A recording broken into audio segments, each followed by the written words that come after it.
and he gets tired really easily.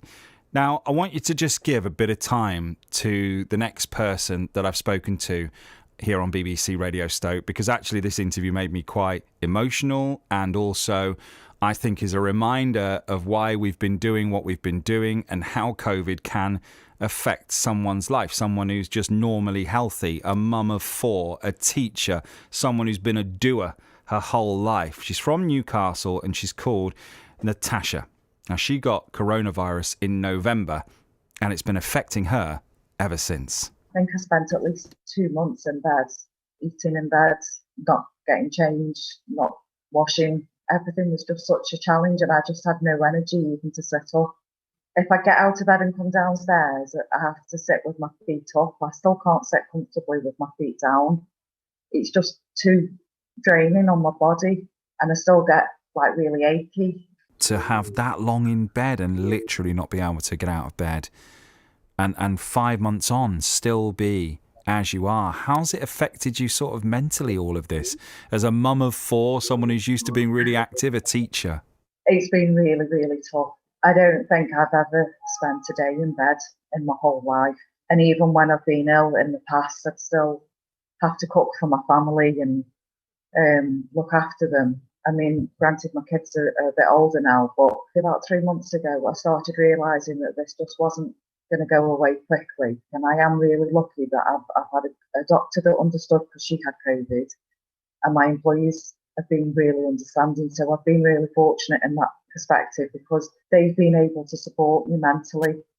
I'm still scared, but not as scared as I was, that I might not be able to go back to work, that I might not be able to go out walking or cook for my family and do the things that I've always really enjoyed doing. Some days I can accept it. Some days I can get up and I can say, right, you don't feel great today, just relax, it's no big deal.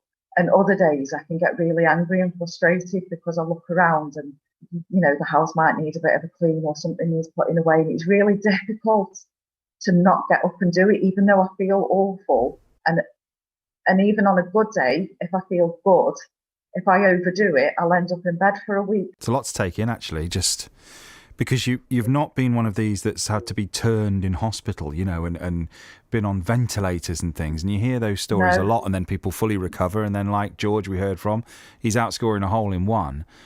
It's just been a constant all over illness, and the impact of that on your life and your mental state and the way you're having to live. And also throw into the fact that you're not even having pizza. I mean, it's really tough, isn't it? We've had to implement a baking ban in the house because my kids love cooking, and my husband's diabetic, and I was putting weight on because I'm not burning anything off. I'm stationary 95% of the day, and so we've implemented a baking ban. And I said if they bake, that they have to give it out to people. They can't give it in the house. What are the doctors saying? I mean, what have you researched yourself? Which can be a dangerous thing, can't it, on the internet? And, that there is a community out there of people who are having similar things to you. But is there anything coming forward as a treatment? That, I mean, they must be developing new ways to deal with this and understand it all the time, hopefully. Yeah, I mean, I recently got my referral to the long COVID clinic. I think it was last week. They've made various referrals, so I've been referred to neurology because I've got this really bad brain fog and memory loss and confusion, and sometimes I can be talking and I lose track and things like that. They preferred me to respiratory because obviously I'm quite stationary, but going upstairs I get out of breath making the beds, and that's just very simple daily activities. I can't even watch TV anymore because it just irritates me so much. I can't read, like it hurts when I concentrate is the best way I can describe it. You know, like when you go to the gym and you do leg day and your muscles hurt, but that's what my brain feels like. But nobody at the moment is really quite sure, other than that, these things are coming through, but nobody's really quite hit the nail on the head. And long COVID patients are still suffering different symptoms as well. My son's 17 and he got COVID at the same time as me. He's been fatigued, but not to the same degree that I have. But now he's gone back to college. He's and he's going out and walking, his heart rate keeps spiking and he breaks out in a rash. There's still so much variation, even for this one thing. It's very difficult to just have like a simple, straightforward answer. Yeah, I think you've done so well. Bearing all the things you've just listed, I don't know if I've come across anyone, and I've spoken to people with long COVID, with so many different layers to their story as you have. And that's why I think your vlog has been so important to people, because you can express yourself so well. I wasn't even going to share it, to be quite honest, when I first did it.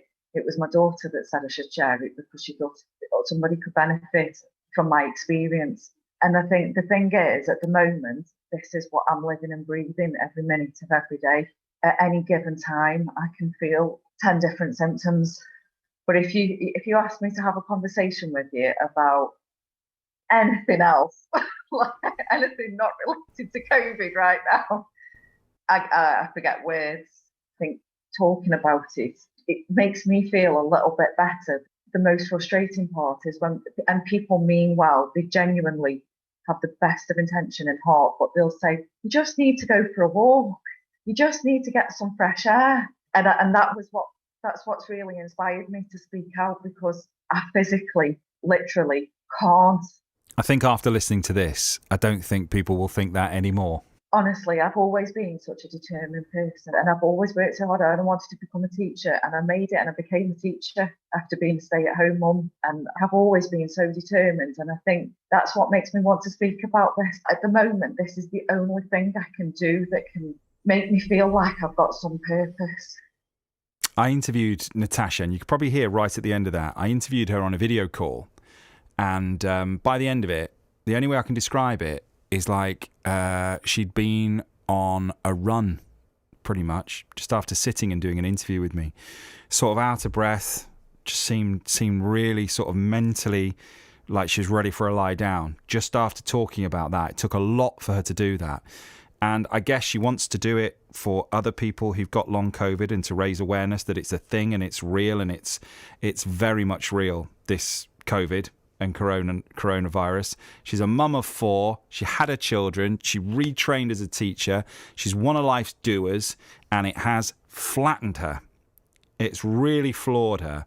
And doing these YouTube posts that she's been doing in these vlogs, I think, are really helping that community of people that really are suffering with the effects of long COVID. So not one of these having to be turned in a hospital bed and almost losing their life and bouncing back and then being right as rain, getting it and then just having this elongated period where they are just very ill.